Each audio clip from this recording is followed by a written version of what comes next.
Hello everyone, Chris here, welcome back to the channel. So following on from my recent video on entering an endurance event and how to go around doing it, I wanted to follow that up with how my last endurance event went at the 10 hours of Watkins. So let's head over there now. So I'll just run some of the replay in the background while we chat about what happened, the good and the bad, really. We nailed the setup, got it working really well for the three drivers we had involved.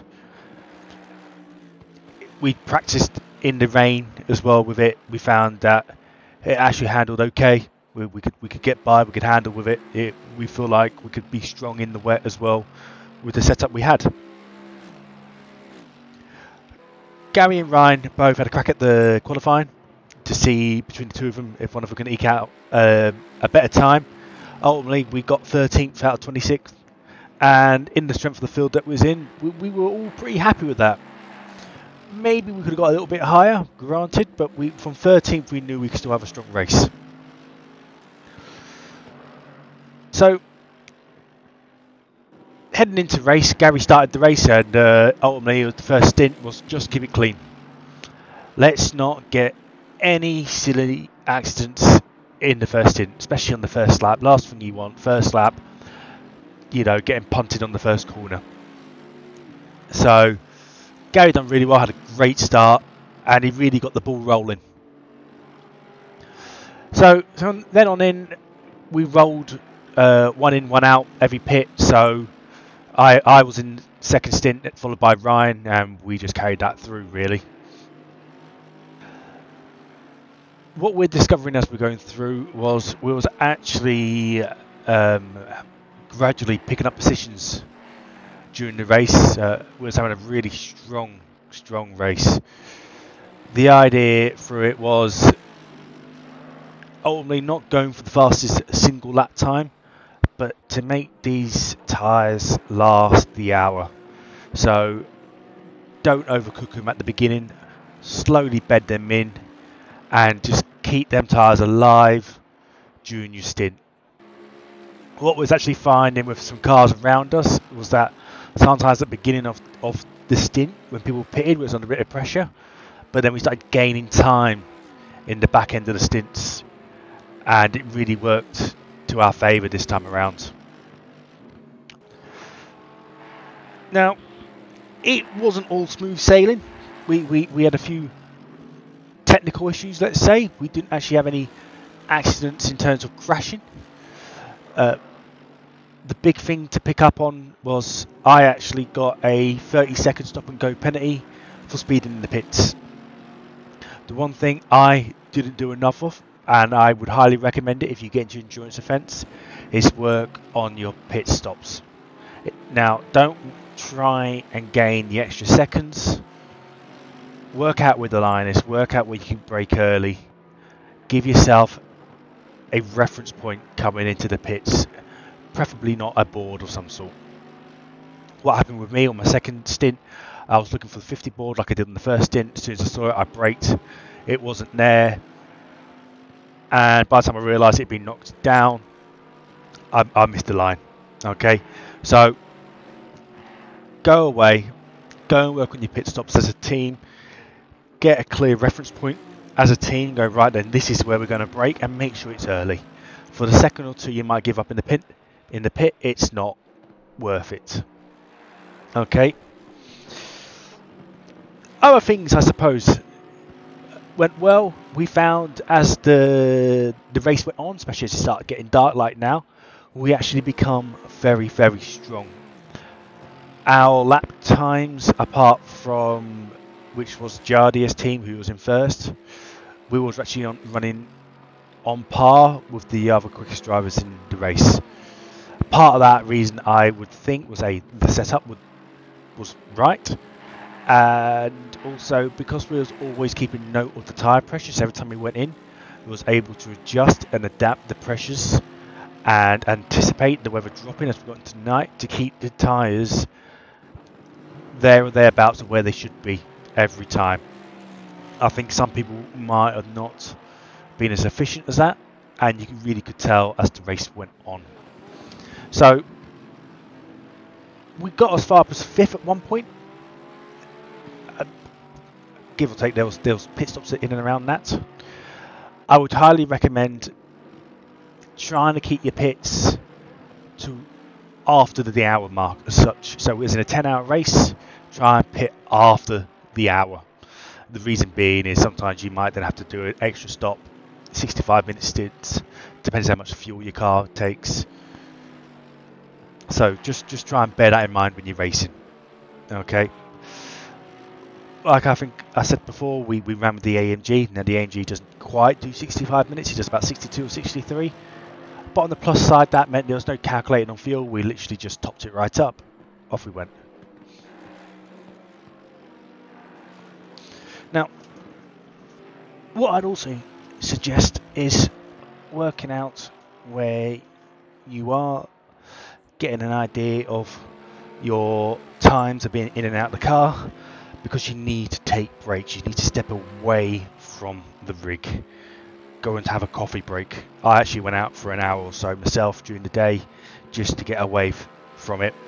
I actually was keeping contact through my stream. I had it streaming live, so I was able to keep an eye on it. But yeah, ultimately just get away from the rig. Go and step away. Go and grab some food. Go and grab a coffee. Whatever it is you need to do. Don't sit at your rig all day long. Other words of advice, I suppose, on that note then. If you power down your base, you need to exit the game and come back in. If not, you won't have false feedback. Please note that. I have known in the past, and we nearly had that, where Gary actually powered back on. And what we were doing then was going into a single player practice session and just making sure everything works. Just go to a single player mode, go in, make sure your buttons are working, your pedals are working, your false feedback's working. Just make sure everything's as it should be before you're ready to go back into your stint. Now, obviously you want a rough plan, a rough idea of what's happening, but you also need to be flexible. Now, one way you can go around doing this, and I will put a link in the description, is by using a piece of software called Second Monitor. The reason I'd recommend using Second Monitor and why it helps you be flexible, because it gives you all the data you need. It will let you know the average speed you're doing. It'll let you know the average speed of the cars around you. It'll let you know who's pitting, how many pits. So what you're there for, you can work out times, gaps between you and cars. You can adjust and go, right, then we're actually catching the car up in front, or the car up behind us is pulling away, or is catching us. We'd need to pit. You can work all this out by using that bit of software. In fact, what we was able to do, of course, you can actually pull a small bit of telemetry data of it. We was actually able to look at the faster drivers and just see where the braking zones were, and was actually able to advise Gary, for example, brake a little bit quicker or a little bit earlier into the first corner, and we was able to give him a little bit of a tip going into the first corner to help him find that extra bit of speed.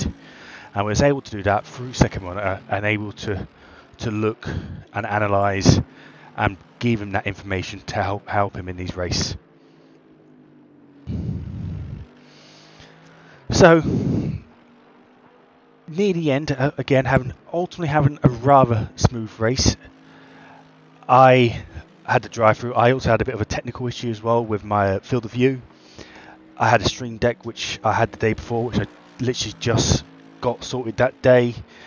I had a mute button, and it turns out the mute button were messing with my field of view. Jumped in the car, complete field of view issues. Now, lucky enough, on my YouTube channel, you might find one along the lines of my settings. I was able to get Gary to go on there and find my field of view settings. We had to pull over it and adapt it. We may have lost sort of 20 to 30 seconds in all that messing around in terms of being slower on the laps, trying not to crash, having to pull over, having to mix it. So we maybe lost a position because of them errors as well. These are all technical issues we have to adapt and overcome. Now, near the end, Ryan was sometimes struggling near the back end of his stints. He pushes his tyres a little bit more due to his driving style. And in the last hour and 40 minutes, we were looking at this, and we had the chance to take 7th place. So we're running 8th with a chance to take 7th, but we were on a last warning. Going back to the second monitor, we was able to calculate that even if we took the drive-through, we should get out in front of 9th. So we told Ryan, don't worry about taking the hour. Push as hard as he could, go as fast as he can. Ultimately, we had to pit. As long as that pit was within the last hour of the race, we could then bring Gary back in for the last stint. So we was able to look at it, analyse, adjust, and make a key decision at that time of, yes, now is the time to push. We're now near the end of the race. Let's give it all we got. Now, Ryan lasted most of the hour. We then brought Gary in again. We said to Gary, go for it. Let's try and grab 7th. We got a chance to take 7th place. Unfortunately, it didn't happen. We took the drive-through. It never happened, but we consolidated 8th. We got out just in front of 9th, as we thought we would. Again, calculated, looked at, second monitor helps. And we managed to bring it home in 8th place, which from starting 13th, a few little technical issues, which you're always going to have in an endurance race, I would say led to a very, very strong race. So, like I said, just a little bit of feedback from our race at the 10 hours of Watkins. The good and the bad. I hope you enjoyed it. Hopefully we will see you again soon.